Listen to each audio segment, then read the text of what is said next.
시 한 편 소개해 드리려고 합니다. 다 알고 계신 시인데요. 모란이 피기까지는 나는 아직 나의 봄을 기다리고 있을 테요. 모란이 뚝뚝 떨어져 버린 날 나는 비로소 봄을 여인 서름에 잠길 테요. 5월 어느 날 그 하루 무덥던 날 떨어져 누운 꽃잎마저 시들어 버리고는 천지에 모란은 자취도 없어지고 뻗쳐오르던 내 보람 서운케 무너졌느니 모란이 지고 말면 그뿐 내 한 해는 다 가고 말아 360날 한양 섭섭해 우옵내다. 모란이 피기까지는 나는 아직 기다리고 있을 테요. 찬란한 슬픔의 봄을.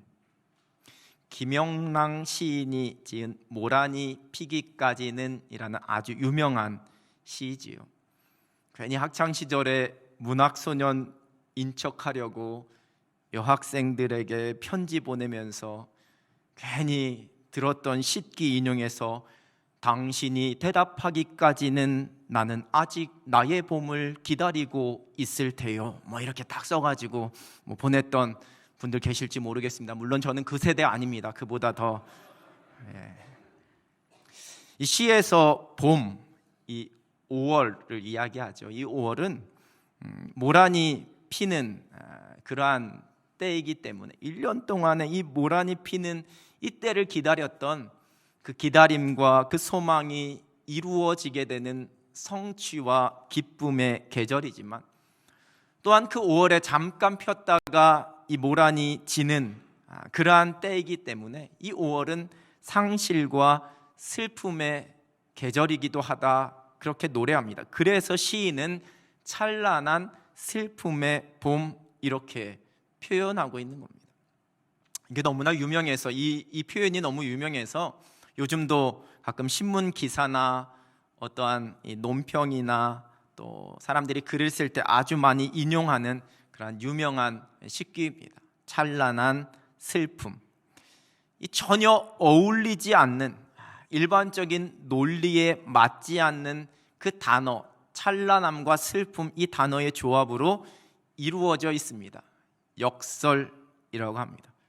우리 국어 선생님이 역설법 설명할 때 학생들에게 제일 많이 인용하는 그렇게 예를 들어주는 모순 형용 또는 역설법이라고 하면서 외우라고 하면서 가르쳐주는 그러한 시이기도 하는데요. 역설, 그냥 어휘적으로는 상식에서 벗어난 의견이나 주장 이렇게 말할 수 있습니다. 이 논리학에서는요, 모순적이거나 예상에 반대되는 것처럼 보이는 주장, 이것을 역설이라고 합니다. 여러분, 모순이 아니라 모순적이라는 것이 중요합니다. 모순적이지만, 즉 논리에는 맞지 않지만 앞뒤가 맞지 않아 말이 되지 않지만 그 속에 깊은 진리와 진실을 담고 있을 때 그것을 역설이라고 합니다. 우리가 흔히 알고 있는 반어와는 조금 다릅니다. 이 반어는 표현하려는 원래의 그 뜻과 정반대로 표현하는 겁니다. 그래서 반어에는 이 표현상으로는 칭찬인 것 같지만 그것이 칭찬이 아니라 비난하려는 의도를 담고 있기도 하고, 반대로 이 표면상으로는 비난이지만 그 안에 칭찬의 의도가 있는 경우도 있습니다. 자녀들이 그렇게 말 안 듣다가 좀 사고를 치게 되면 우리 부모님들이 잘했다, 잘했어 이렇게 말하는데 이걸 진짜 잘했다라는 칭찬으로 들으면 안 되지요. 그래서 우리말 배우기가 어렵습니다. 잘했다, 잘했어 이것과 잘했다, 잘했어 완전 다릅니다. 이걸 똑같이 영어로 good job 이렇게 해석하면 큰일 납니다. 완전히 다른, 이건 반어입니다. 이 시나 속담에 사용되는 이러한 역설적인 표현들이 있습니다. 어떤 걸 아주 강조하거나 어떤 복합적인 그 감정을 표현하기 위해 사용하고 있는 그런 표현 기법입니다. 그런데 실존적 역설이라는 것이 있습니다. 일반적인 법칙과 상식과 논리를 가지고는 도저히 설명하거나 이해할 수 없는, 그런데 실제로 그것이 존재하고 그것이 진리인 것, 이것을 실존적 역설이라고 할 수 있습니다. 그리고 우리는 이러한 실존적 역설을 성경에서 가장 많이 발견하게 됩니다. 삼위일체 하나님, 성부, 성자, 성령, 하나님은 세 분이신데 한 분이십니다. 한 분이신데 세 분입니다. 어떻게 삼위 하나가 되고 하나가 삼이 될 수 있습니까? 모순적인데 이것이 진리입니다. 이게 바로 실존적 역설입니다. 성육신하신 예수 그리스도에 대한 고백, 100%의 신성과 100%의 인성을 가지고 계신 예수 그리스도, 하나님이신데 사람입니다. 사람인데 하나님이십니다. 상식과 이성으로는 모순적이지만 이것이 진리입니다. 실존적 역설입니다. 온 우주 만물을 창조하시고 다스리시는 광대하신 하나님, 우리의 생각과 이성으로 다 이해할 수도 없고 담을 수도 없는 모든 것을 초월하시는 크신 하나님, 그런데 그 크신 하나님께서 티끌과도 같은 저와 여러분과 지금 여기에 함께하고 계시고 우리 안에 내재하고 계십니다. 광대하신 크신 하나님이 아주 작은 우리 속 안에 함께하고 내주하십니다. 모순적이지만 진리입니다. 이것이 바로 실존적 역설입니다. 이성과 논리로는 모순적으로 보이는 이러한 실존적 역설이 결코 모순이 아니라 진리로 받아들이는 것, 여러분, 그것이 믿음입니다.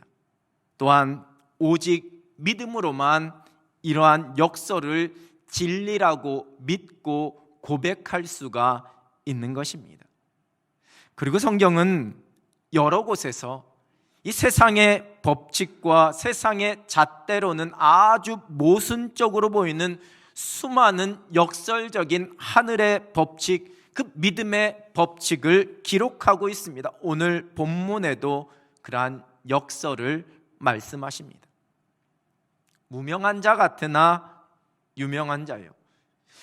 여러분, 여기서 이 우리말 무명한 자로 번역된 헬라어 원어는 원래 무시하다라는 단어에서 파생된 그러한 단어를 쓰고 있습니다.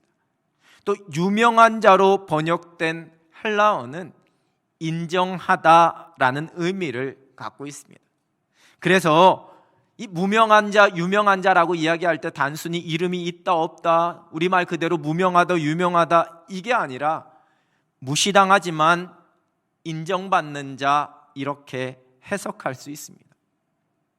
사도 바울에게는 그가 사역하는 내내 소위 사도권 논쟁이라는 것이 뒤따라 다녔습니다. 바울이 예수님과 함께 했던 제자가 아니었기 때문에 당시에 예루살렘 교회를 중심으로 한 초대교회에서 바울이 사도로서 인정받지 못하고 무시당하는 일이 많았습니다. 고린도전서 9장 1절입니다. 내가 자유인이 아니냐, 사도가 아니냐, 예수 우리 주를 보지 못하였느냐, 주 안에서 행한 나의 일이 너희가 아니냐. 그렇게 자신을 무시하는 사람들을 향하여서 사도 바울이 이야기하고 고백하고 있는 그러한 구절입니다. 그를 핍박하고 멸시하는 유대인들, 그 대적자들에게 무시와 조롱을 당했을 뿐만 아니라 그리스도인들에게서 자신들의 기득권을 주장하고 있었던 지도자들과 교인들에게도 바울이 무시와 멸시를 당했습니다. 그러나 사도 바울은 스스로를 무시당하는 자 같으나 나는 인정받는 자다, 이렇게 말합니다. 이 유명한 자로 번역된 헬라어 그 문법은 수동태로 되어 있습니다. 즉, 나 스스로가 나를 인정해 주는 것이 아니라 내가 누군가로부터 인정받은 사람이라는 의미입니다. 더 구체적으로는 이것을 신적 수동태라고 부릅니다. 즉, 바울이 사람이 아닌 하나님께로부터 하나님에 의해서 인정되었다라는 겁니다. 비록 자신이 사람들에게는 무시받고 있지만 하나님께서 나를 인정해 주셨다, 이렇게 고백하는 겁니다. 제가 목회자의 소명을 받은 것이 이 대학교 졸업을 한 학기 남겨두고 있었던 그러한 때였습니다. 제가 말씀드렸듯이 대학을 휴학하고 고시 공부를 하던 그 때였는데요, 하나님의 강력한 부르심 앞에 두 손 들어서 항복하고 이제 신대원 가기로 결정을 한 후에 이제 대학교에 복학해서 마지막 한 학기를 다니고 있었습니다. 그러던 중에 제 학교 이 대학교 졸업과 관련하여서 약간의 문제가 발생했다라고 교학처에서 연락이 왔습니다. 이 학칙이 제가 입학할 때와 이 학칙이 바뀌면서 제가 1학년 때 들었던 이 전공 과목이 지금은 교양 과목이 돼서 전공학점이 하나 모자른다라고 그렇게 이야기를 해주면서 교학처에서는 학과장 교수님에게 가서 확인을 받아오면, 사인을 받아오게 되면 이것을 전공학점으로 인정해줘서 졸업할 수 있도록 처리해 주겠다, 이렇게 안내를 해주었습니다. 그래서 학과장 교수님과 약속을 하고 연구실로 찾아갔습니다. 그래서 평소 제가 좀 알고 있었던 교수님이었기 때문에 편안한 마음으로 찾아갔습니다. 서류에 기꺼이 사인을 해주시면서 이제 마지막 학기를 하고 있으니까 졸업 후에 진로가 어떻게 됐는지, 어떻게 하려고 하는지 물어보셨습니다. 그래서 제가 대학원에 갈 예정입니다 말씀드렸더니 사인하시다 말고 갑자기 얼굴이 환해지시면서 너무 좋아하셨습니다. 별로 인기 학과는 아니었기 때문에 이 석사과정 들어오는 학생들이 없었는데, 이 친구가 또 우리 이 석사과정에 들어온다고 하니 얼마나 반가웠겠습니까? 이제 사회학 석사 전공으로 제자가 한 명 생기는구나, 뭐 그런 마음에 반가워하셨겠지요. 제가 아차 싶어서 일이 커지겠구나, 그래서 얼른 말씀드렸습니다. 장신대 신학대학원입니다 라고 말씀드렸을 때에 그 교수님이 지으셨던 그 표정을 20년이 지난 지금도 꿈에서 보면 뻘떡 일어날 정도로 아주 생생하게 기억이 나고 있습니다. 요즘 표현으로는 썩소라고 하지요. 썩은 미소, 뭐 이렇게들 이야기하는데, 한심함, 비웃음, 어처구니 없음, 도저히 이해 안 됨, 못마땅함, 더 이상 말 섞고 싶지 않은, 뭐 이런 수많은 감정과 하고 싶은 말들이 다 포함되어 있는 그런 얼굴 표정이었습니다. 오죽했으면 제가 가끔가다 생각이 나서 지금도 대학교 홈페이지에 들어가서 그 교수님 계신가 안 계신가 이렇게 찾아보는데 이제 최고 시니어 교수님이 되셨더라고요. 그냥 그 자리에서 그냥 꾸벅 인사하고 나왔습니다. 여러분, 우리의 믿음이 이 시대 속에서 받아들여지거나 인정받지 못하고 무시당하는 것, 어찌 보면 당연한 일입니다. 요한복음 8장 49절입니다. 예수께서 대답하시되 나는 귀신 들린 것이 아니라 오직 내 아버지를 공경함이거늘 너희가 나를 무시하는도다. 우리 예수님도 무시받으셨습니다. 마가복음 6장 11절 전반절입니다. 어느 곳에서든지 너희를 영접하지 아니하고 너희 말을 듣지도 아니하거든. 복음을 전하라고 제자들을 파송하시면서 사람들이 제자들을 영접하지도 않을 것이고 그 말을 듣지도 않을 것이다 라고, 그들을 무시할 것이다 라고 예수님께서는 미리 말씀하셨습니다. 하나님을 향한 우리의 믿음을 여러분, 세상은 이해할 수 없습니다. 그래서 무시합니다. 때로는 핍박합니다. 비웃고 조롱합니다. 그러나 우리를 향한 하나님의 약속의 말씀이 있습니다. 이사야 49장 15절 16절입니다. 여인이 어찌 그 젖 먹는 자식을 잊겠으며 자기 태에서 난 아들을 긍휼히 여기지 않겠느냐. 그들은 혹시 잊을지라도 나는 너를 잊지 아니할 것이라. 내가 너를 내 손바닥에 새겼고 너의 성벽이 항상 내 앞에 있나니. 나는 너를 잊지 아니할 것이라. 내가 너를 내 손바닥에 새겼다. 저와 여러분을 유명한 자로 말씀하시는, 우리를 인정해 주시는 하나님의 약속의 말씀입니다. 주님 아시지요? 여러분, 전 이 고백을 참 자주 합니다. 주님 아시지요? 주님 아시지요? 제가 좀 힘이 들고 지치게 될 때, 속상한 일이 생겼을 때에 제가 하나님 앞에서 기도하면서 늘 하나님 앞에 고백합니다. 주님 아시지요? 주님 아시지요? 여러분, 그것으로 충분합니다. 우리 주님께서 나를 인정해 주시면 그것으로 충분합니다. 우리는 무명한 자 같으나 유명한 자입니다.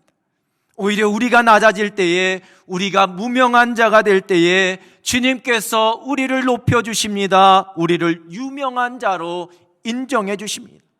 세상의 풍조와 세상의 문화와 세상의 대세와는 어울리지 않는 우리의 믿음으로 인해 우리가 세상에서 무시당하고 비웃음 받을 수 있지만, 저와 여러분은 하나님께 인정받은, 하나님께서 그 손바닥에 새기셔서 기억하시고 인정해 주시는 하나님의 자녀들입니다. 이것이 바로 신앙의 역설입니다.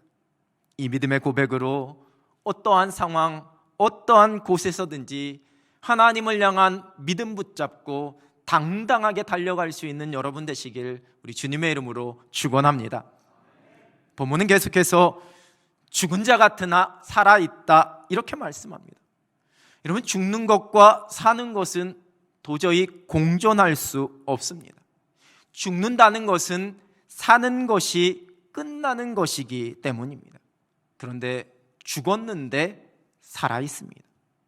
이 말씀은 사도 바울이 루스드라에서 복음을 전하다가 사람들에 의해 돌에 맞아서 죽게 되었던, 그러나 죽지 않고 살아났던 그 실제적인 죽음의 경험을 두고 고백한 것이기도 합니다. 그리고 또한 이 말씀은 마치 죽음과도 같은 어둡고 캄캄한 절망과 고통 속에서도 우리 믿음의 사람들은 결코 망하거나 무너지지 않는다는, 결코 우리는 죽을 수 없는 그리스도 안에서 우리가 모든 것을 넉넉히 이기며 살아간다라는 고백입니다. 그리고 더 나아가서 이 말씀은 우리가 예수 그리스도 안에서 죽고 또한 그리스도 안에서 다시 살게 된다라는 이 구원의 신비에 대한 고백입니다. 로마서 6장 8절입니다. 만일 우리가 그리스도와 함께 죽었으면 또한 그와 함께 살 줄을 믿노니. 11절입니다. 이와 같이 너희도 너희 자신을 죄에 대하여는 죽은 자요 그리스도 예수 안에서 하나님께 대하여는 살아있는 자로 여길지어다. 그리스도인에게 죽음은 곧 생명을 의미합니다. 이는 우리 육신의 호흡이 멈추는 그 순간에 우리가 그리스도로 말미암아 얻게 되어지는 영원한 생명을 말씀합니다.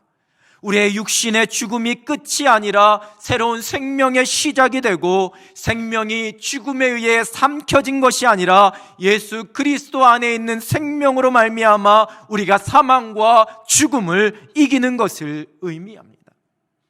또한 이러한 죽음과 생명은 갈라디아서 2장 20절의 말씀처럼 우리의 자아가 그리스도와 함께 십자가에 못 박혀 죽고 난 이후에 우리 안에 예수 그리스도께서 사시는 것을 의미합니다. 고린도전서 15장 31절입니다. 형제들아, 내가 그리스도 예수 우리 주 안에서 가진 바 너희에 대한 나의 자랑을 두고 단언하노니 나는 날마다 죽노라. 그리스도인 된 우리에게는 여러분, 죽는 것과 사는 것이 정반대의 개념이 아닙니다. 우리는 죽었으나 살아있는 사람들입니다. 그리스도 안에서 우리가 죽어야지만 우리는 살 수 있습니다. 바로 이것이 신앙의 역설입니다. 징계를 받는 자 같으나 죽임을 당하지 않는다, 본문은 말씀합니다.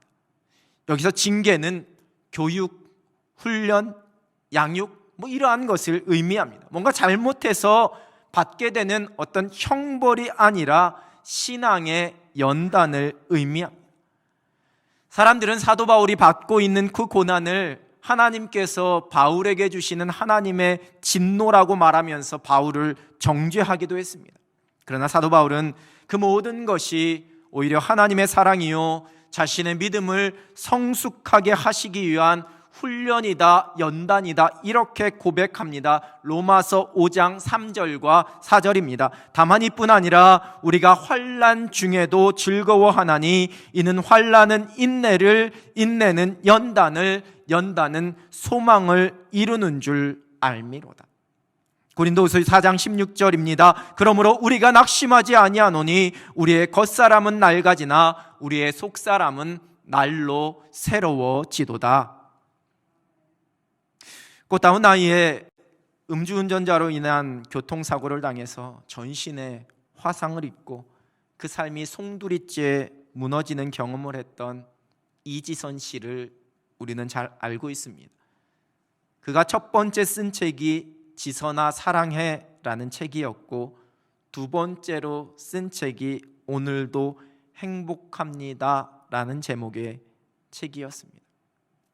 화상으로 인해 예전의 얼굴, 고왔던 얼굴은 찾아볼 수 없고 다른 얼굴을 갖게 되어진, 그러나 담담히 그 사고 이후에 자신의 신앙 고백과 자신의 살아갈 삶에 대한 소망을 적어내려간 이 책 안의 글들로 인해서 많은 사람들이 도전과 위로를 받았습니다.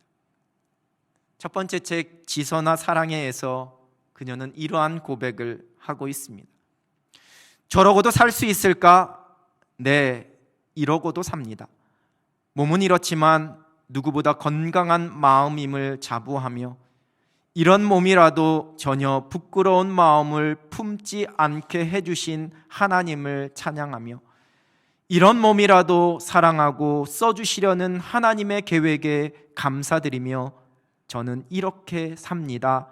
누구보다 행복하게 살고 있습니다. 삶 속에서 내가 만나게 되는 고난, 그 모든 환난과 어려움이 우리를 성숙시키시고 우리를 연단하시려는 하나님의 사랑, 하나님의 손길임을 고백하면서 또한 그 속에서도 여전히 실수하지 않으시고 지금도 일하고 계시는, 우리의 손을 붙잡고 계시는 그 모든 계획을 이루어가고 계시는 신실하신 하나님을 신뢰하며 살아갑니다. 이것이 바로 신앙의 역설입니다. 근심하는 자 같으나 항상 기뻐한다, 이렇게 말씀합니다. 여러분, 근심과 기쁨이 동시에 공존하는 것은 모순입니다. 세상의 이치로는 정신적 분열 상태, 이렇게 말합니다. 울다가 웃다가 좋아하다가 눈물을 흘리다가 막 자기도 어쩔 수 없이 자신이 통제가 안 되는 감정의 혼선이 찾아온 그러한 상태입니다. 그러나 성경은 그리스도인 된 우리는 근심하는 자 같으나 항상 기뻐하는 사람이다, 이렇게 말씀합니다. 근심이 되는 그 상황 속에서 오히려 기뻐하는 겁니다. 이 땅을 살아가는 우리에게 여러분, 근심이 없을 수는 없습니다. 염려와 두려움 때문에 잠 못 드는 날도 참 많습니다. 이미 일어난 일들에 대한 막막함으로, 또한 아직 일어나지 않은 일들에 대한 막연한 걱정으로 전전긍긍하기도 합니다. 근심합니다. 그러나 우리는 항상 기뻐할 수 있습니다. 우리를 향한 하나님의 신실하심, 베풀어 주시는 하나님의 인자하심의 약속이 있기 때문입니다. 시편 30편 11절입니다. 주께서 나의 슬픔이 변하여 내게 춤이 되게 하시며 나의 베옷을 벗기고 기쁨으로 띄우셨나이다. 여러분, 새번역 성경은 내 통곡을 기쁨의 춤으로 바꾸어 주셨고 내 슬픔의 상복을 벗기시고 기쁨의 나들이 옷을 입혀주셨다, 이렇게 번역하고 있습니다.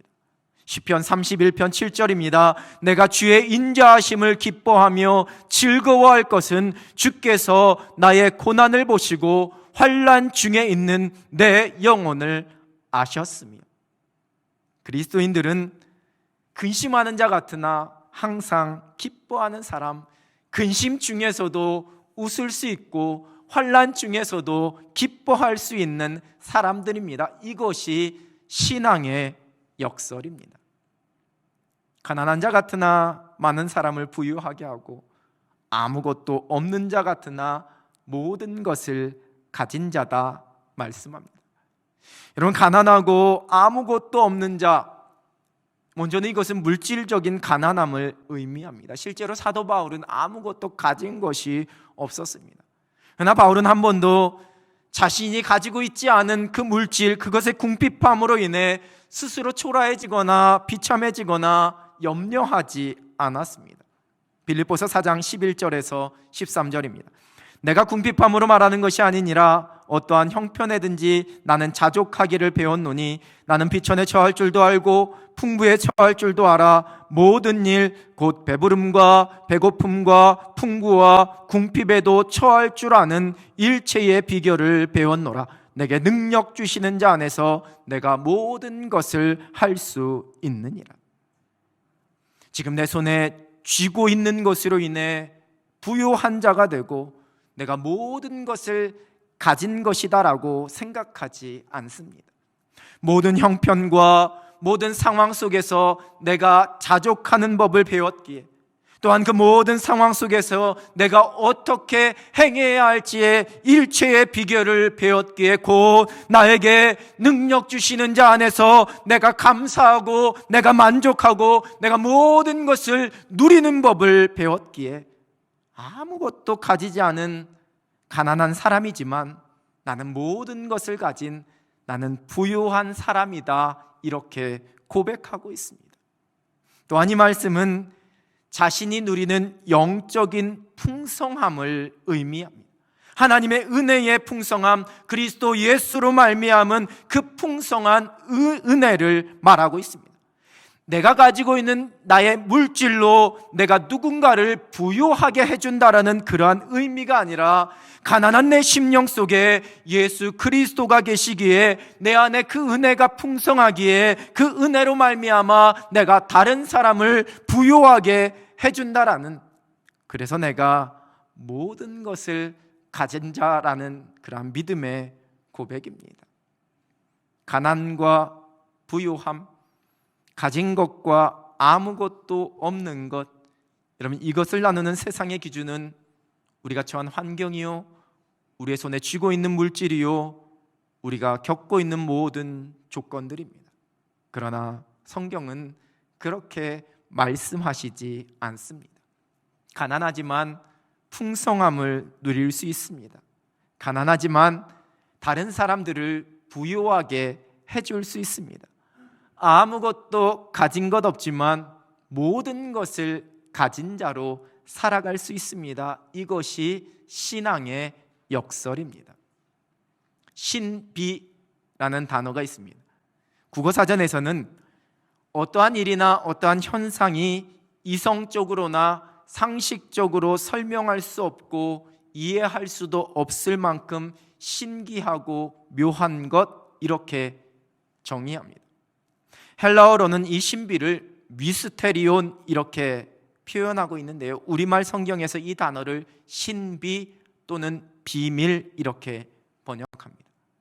동질성을 가진 집단 내부의 그 사람들만이 공유하는 정보, 은밀한 계획, 이러한 의미를 갖고 있는 단어입니다. 그래서 성경에서 신비는 그 지혜에 한계가 있는 우리 스스로의 능력으로는 깨달을 수 없는 심오한 진리, 오직 성령께서 깨닫게 하심을 통하여서 깨닫게 되고 밝혀지게 되는 진리, 오직 하나님께서 택하신 자들, 사랑하시는 자들에게만 공개해 주시는 하나님의 계시, 이것을 성경에서는 신비라고 이야기합니다.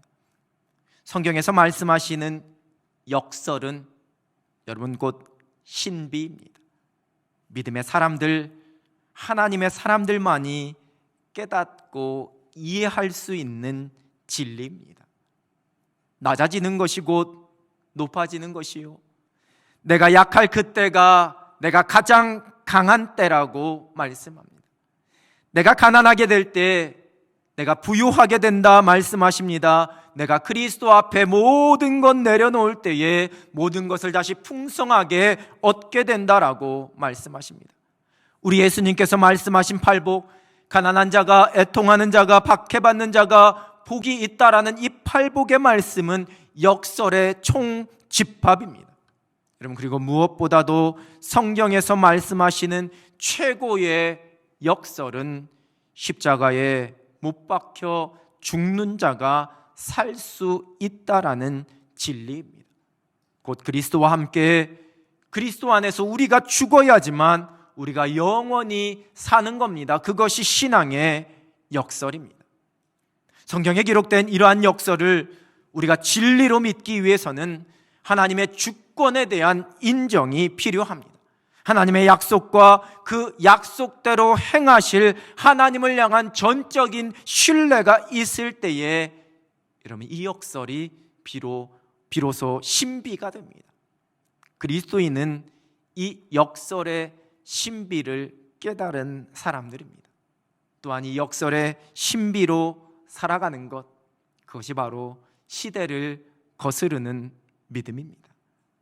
우리가 결코 세상의 일반적인 법칙과 세상의 일반적인 논리와 상식으로 살아가지 않습니다. 오직 하나님께서 말씀하시는 이 신앙의 역설을 기억하며 이 말씀을 붙잡고 살아갑니다. 역설의 신비로 살아가며 시대를 거슬러가는 행복한 믿음의 삶이 되시기를 우리 주님의 이름으로 축원합니다. 기도하겠습니다. 살아계신 하나님 아버지, 우리를 거룩한 하나님 나라의 백성, 하나님의 자녀로 불러주셔서 세상 사람들은 이해할 수도 깨달을 수도 없는 이 놀라운 하늘의 법칙, 이 신앙의 역설을 깨닫고 고백하게 하여 주시니 하나님 감사합니다. 세상의 이치로, 세상의 상식으로 우리가 우리의 삶을 살아가지 않게 하여 주시고 오직 살아계신 하나님의 말씀, 깨닫게 하시는 하나님의 진리 붙잡고 그 진리대로 이 땅을 살아가는 시대를 거스르는 믿음의 사람들이 되게 하여 주시옵소서. 예수 그리스도의 이름으로 기도드립니다. 아멘.